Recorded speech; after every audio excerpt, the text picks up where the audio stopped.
بسم اللہ الرحمن الرحیم۔ خواتین و حضرات، السلام علیکم ورحمۃ اللہ وبرکاتہ۔ ناظرین کرام، آج آپ کے لیے ایک ایسا حیرت انگیز اور تاریخی واقعہ لے کر آیا ہوں جو ایمان پر ثابت قدمی کی بے مثال داستان ہے۔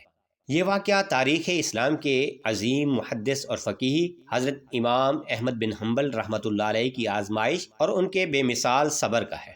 یہ ایک ایسا واقعہ ہے جو آپ کو جھنجھوڑ کر رکھ دے گا، آپ کے ایمان کو تازہ کر دے گا اور آپ کو یہ سکھائے گا کہ حق کی راہ میں آنے والی مشکلات کتنی ہی بڑی کیوں نہ ہوں، اگر صبر اور استقامت ہو تو فتح آخرکار حق کی ہی ہوتی ہے۔ ناظرین کرام، یہ وہ زمانہ تھا جب عباسی خلیفہ مامون الرشید کے دربار میں ایک خطرناک فتنہ جنم لے چکا تھا۔ یہ فتنہ تھا خلق قرآن کا۔ اس عقیدے کے مطابق قرآن کو اللہ تعالیٰ کی تخلیق کہا جا رہا تھا، جبکہ جمہور علماء کرام کا موقف تھا کہ قرآن اللہ کا کلام ہے اور یہ غیر مخلوق ہے۔ مامون الرشید نے زبردستی اس عقیدے کو تمام علماء پر تھوپنے کا حکم جاری کر دیا اور جو کوئی اس سے انکار کرتا اسے قید، کوڑے اور شدید اذیتوں کا سامنا کرنا پڑتا۔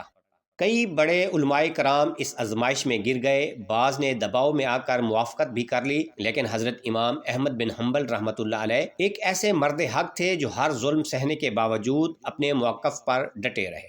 مامون الرشید کے درباری، قاضی اور وزراء نے حضرت امام احمد بن حنبل رحمۃ اللہ علیہ کو بہت مجبور کیا کہ وہ بھی خلق قرآن کے نظریے کو قبول کر لیں، مگر امام صاحب نے صاف انکار کر دیا، جس کی وجہ سے انہیں گرفتار کر کے بغداد کی جیل میں ڈال دیا گیا۔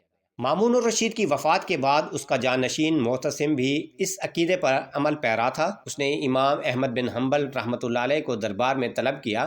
امام صاحب کو زنجیروں میں جکڑ کر خلافت کے دربار میں لایا گیا، جہاں بڑے بڑے درباری، جج اور علماء بیٹھے تھے۔ حضرت امام احمد بن حنبل رحمۃ اللہ علیہ کے سامنے دوبارہ وہی سوال رکھا گیا، کیا تم مانتے ہو کہ قرآن مخلوق ہے؟ حضرت امام احمد بن حنبل رحمۃ اللہ علیہ نے جواب دیا، یہ اللہ کا کلام ہے اور یہ غیر مخلوق ہے، میں اپنی بات سے پیچھے نہیں ہٹوں گا۔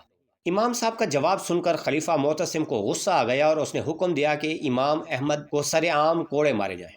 تاریخ میں آتا ہے کہ حضرت امام احمد بن حنبل رحمۃ اللہ علیہ کو سر عام برہنہ پیٹھ پر اتنے کوڑے مارے گئے کہ ان کے جسم سے خون بہنے لگا، چمڑے سے گوشت الگ ہونے لگا، مگر ان کے صبر میں کوئی لغزش نہ آئی۔ ہر بار جب ان کی پیٹھ پر کوڑا پڑتا تو وہ کلمہ شہادت کا ورد کرتے اور اللہ سے دعا کرتے، اے اللہ تو میرا گواہ ہے کہ میں تیری کتاب پر ایمان رکھتا ہوں، یہاں تک کہ ایک دن امام صاحب کو اتنا مارا کہ وہ بے ہوش ہو گئے۔ لوگوں نے سمجھا کہ شاید وہ شہید ہو چکے ہیں، لیکن اللہ تعالیٰ نے انہیں حیات دی اور وہ پھر ثابت قدم رہے۔ حضرت امام احمد بن حنبل رحمۃ اللہ علیہ کو مہینوں قید میں رکھا گیا، ان پر ظلم کے پہاڑ توڑے گئے، لیکن جب معتصم کا انتقال ہوا اور واسق باللہ خلیفہ بنا تو بھی یہ ظلم جاری رہا۔ بالآخر واسق کے بعد جب متوکل باللہ خلیفہ بنا تو اس نے ظلم کا یہ دروازہ بند کر دیا اور امام احمد بن حنبل رحمۃ اللہ علیہ کو عزت و احترام کے ساتھ رہا کر دیا۔ یہی نہیں بلکہ بعد میں خلافت نے خود اس عقیدے سے رجوع کیا اور خلق قرآن کا باطل نظریہ ختم ہو گیا۔ امام احمد بن حنبل کی ثابت قدمی نے وقت کے جابر حکمرانوں کو بھی شکست دے دی۔ ناظرین کرام، یہ واقعہ ہمیں سکھاتا ہے کہ حق کی راہ میں مشکلات بھی آتی ہیں اور آزمائشیں بھی آتی ہیں، مگر جو شخص اللہ پر بھروسہ کر کے ڈٹ جاتا ہے تو کامیابی اس کا مقدر بنتی ہے۔ حضرت امام احمد بن حنبل رحمۃ اللہ علیہ کے صبر، جرت اور استقامت نے انہیں تاریخ میں امر کر دیا اور آج بھی ان کا نام عزت و احترام کے ساتھ لیا جاتا ہے۔ تو دوستو، اگر آپ کو یہ ویڈیو پسند آئی ہو تو لائک کریں، شیئر کریں اور مزید دلچسپ اور ایمان افروز واقعات کے لیے ہمارا چینل سبسکرائب کریں۔ جزاک اللہ۔